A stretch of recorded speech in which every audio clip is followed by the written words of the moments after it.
Could we be about to see Khamzat 2.0? Yes guys, welcome back to the channel. In this video we're going to be reacting to a recent interview from Khamzat Chimaev.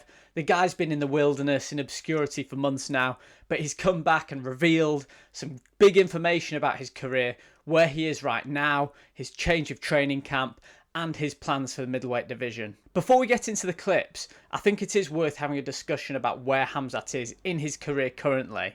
Remember, this is the guy that burst onto the scene. He was must-watch TV in the UFC. He became an instant superstar after 3 quick back-to-back finishes.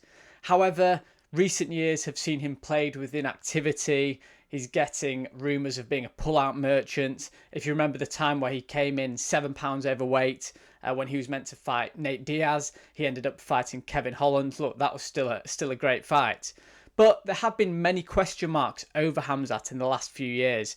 Stuff about his gas tank. Can he really last those 5 rounds? We've seen him fade in fights both against Gilbert Burns and Kamaru Usman. So I think it's fair to say that currently Khamzat is at something of a crossroads in his career, and the decisions that he makes now will have a huge impact on whether he goes all the way, becomes the champion that he was apparently destined for, or he becomes yet another what if of the UFC.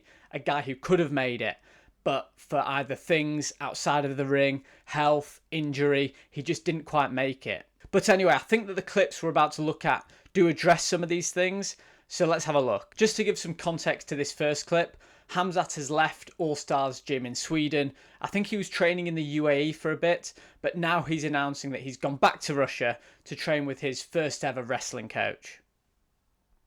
И главное, они мне дают правильно отдыхать и правильно восстанавливаться. Раньше я просто вслепую шел в зал, пахал до упада. Okay, this is interesting to see, and we can interpret this in a couple of different ways. Khamzat's talking about his old gym where, as you can see, he was trained until the point of exhaustion. Now, there's a couple of ways to look at this. Firstly, he is kind of throwing his old gym under the bus and not really accepting responsibility for overtraining. At least that's what it seems like. Ultimately, Khamzat is his own person. If he thinks he's training too much, if his body just can't keep up with it, he needs to be enough of a professional athlete to say, look, I need to recover now. I need to do this. On the other hand, it's really good to see the fact that he is acknowledging that he did this previously, that overtraining was a real issue for him. There were loads of rumours, and he actually used to brag himself about training 4 or 5 times a day. But clearly, his body couldn't keep up with that. It explains his inactivity, the injuries, the health problems, and hopefully now that he recognises that he was training too hard and his body couldn't keep up with it, hopefully now we see a more mature approach to training where there is more emphasis on recovery and looking after his body. Да, просто потом в больнице оказывался, как последний раз 3 раза в больнице подряд 3 недели. Иммунитет очень сильно упал, заболел, не получилось. Но сейчас правильный подход, правильный тренер. Wow, I mean, this does address some of the rumours that we had heard previously about his health issues. I know that his management, and I think he'd put out some things on Instagram, some official statements about his health. But this is really refreshing to see, the fact that he's being so open and honest about it. The fact that it was illness and it was a real health issues. Being in hospital 3 times in 3 weeks from overtraining, I mean, what more of an indication do you need that you are going too hard? In similar vein to what I said before, this is positive to see, recognising this at this point of his career, because if he stayed doing this, he would eventually get exposed for his gas tank, for the lack of health, and ultimately, even beyond fighting, I'm sure it would have further issues. So it's good to see that he is taking this approach.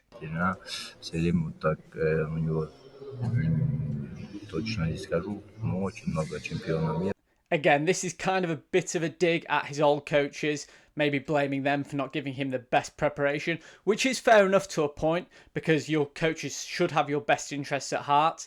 I'm sure if you are being hospitalised from overtraining, you'd expect your coaches to step in and say, look, dial it back a bit. But clearly he didn't think he got that before.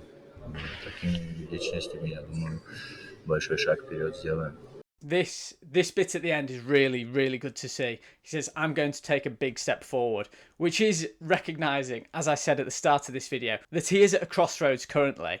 It's not a case of keep doing what he's doing and hopefully he doesn't get found out. He said, look, he was getting away with it almost. That's how I interpret that. He was almost getting away with it with the way that he was training. But now he's prepared to take a big step forward and actually go after those titles, put a proper run together. So in general, I actually think if you're a Khamzat fan, that should be really good to see. I'm not a big fan of fighters changing gyms all the time. I don't think it has a net benefit most of the time. However, if you're in a situation like Khamzat was, where your health was becoming a real issue, changing gyms to a place where they do maybe take care of him a bit more, they are placing more emphasis on recovery and things like that, can only be a positive thing. Before we get into the clip about Dricus Du Plessis, I want to take a look at this clip, because I think it'll give you a real insight into Khamzat's championship mindset, how he sees himself, but also how he's interpreted the last few years. Каждый раз обещают претендентский. Вот до Гилберта Брёсом, когда дрался, был претендентский. После этого за пояс не подрался. Потом с Усманом претендентский не подрался. Сейчас третий раз претендентский, посмотрим. Надеюсь, дадут, ну, чё. This actually gives you a really interesting insight into how Khamzat interprets the last few years. He's already addressed, as we saw, the inactivity, the illness and things like that. But here, he's making the claim that, look, I fought 2 title contender, title eliminator fights here. I should have been given a title shot before now. It's just interesting to see how 2 different sets of people, one being the man directly involved and the other being the fans, can interpret the same events. Because I think, if I'm being totally honest, I wouldn't have thought that Khamzat was in a position to contend for the title based on those wins. But the way that he describes it then, Gilbert Burns was right up there, and Kamaru Usman, former second best welterweight of all time, he makes a fair point. It's definitely up for discussion. Я не расстраиваюсь, где дадут, там подерусь. Пояс, когда будет, тогда и будет. Если не будет, без пояса чемпион. А можешь сказать, что вот если Трамп появится... I might be in a minority here, but I actually really like this. He says that he won't be upset whether he fights for the title or not, and he will be the champion. This is such a refreshing attitude. A lot of people will see this as deluded, and you'd be quite right to most of the time. However, with these elite athletes, they have to have this mindset, this championship mindset that, yes, look, the belt is amazing, and it is a statement of legacy and things like that. But having that championship mindset that you are the very best is essential when people get to the top. You might say there's people like Georges St-Pierre, who had many doubts and they vocalized their doubts throughout their career, but he's definitely in the minority of champions. Most champions have an almost deluded sense of championship ability and championship caliber within themselves, and that's what it takes to get to the top. So even though, look, I disagree with the first part of this video where he said, look, why haven't I been given a title shot? These were title eliminators. The UFC, understandably, couldn't have enough faith in Khamzat that he was going to show up, that he was going to make weight to give him these title shots. Missing weight by 7 pounds is crazy. But here, regardless of all this, saying that he still sees himself as the champion, I like that. Okay, so now we're going to look at the clip that you've probably all been looking forward to, where he talks about Dricus Du Plessis, his opinion on the current middleweight champ, and how their fight will go. Брал Whittaker, и сейчас, пожалуйста, Адесанию. Ну, это он сейчас, его пик идет вперед. Да. You could say that Dricus is a bad version of me. Okay, this is interesting for many different reasons. Firstly, does he have a point? Let's look into that. So, Khamzat, heavy wrestler, very good in the scramble, very powerful, very aggressive. Dricus, good wrestler, very aggressive, explosive, big guy. They are not too dissimilar. It's going to sound a bit crazy if you've seen them both fight, because for the eye test, they look very, very different. But in their approach to fighting, they're not too dissimilar. They're both very aggressive, grappling heavy, and I guess both their gas tanks have been questioned in the past. However, I definitely think Khamzat is just saying this to get some kind of reaction. I'm sure he does rate Dricus. Then again, him saying that Dricus is a bad version of him, he might think that he's still complimenting Dricus here. But look, Dricus is the real deal. I think a matchup between these two would be amazing. I'd love to see it. Let me know how you think that one will go down. But like I say, I'd love to see that fight. Намного удобнее, чем другие бойцы. Если взять все на Strickland, он хорошо встает. А этот сам что-то... He goes on to say that Dricus is a more convenient fight for him than other guys in the division. I'm not even going to try and defend Khamzat's point here, because it's just completely wrong. There's so many more convenient matchups for Khamzat than Dricus. Dricus is huge, he can grapple, he's aggressive, he's powerful, and you just saw what he did against the former champ, Israel Adesanya. Israel Adesanya, incidentally, is a much more convenient matchup for Khamzat than Dricus is. He might just be referring to Dricus or Sean Strickland here, because I know they were talking.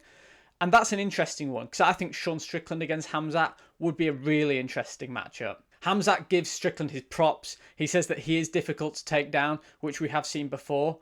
And just imagine if Khamzat can't take Strickland down, and then he has Strickland walking him down for 5 rounds. With Strickland's gas tank compared to Khamzat's, although hopefully it's improved, I think that would be a really tricky matchup for Khamzat. But yeah, I think there's a certain degree of trying to build up this fight, build up this title fight, should Khamzat get through Robert Whittaker, which is a very big ask, by the way, and we're going to get onto that.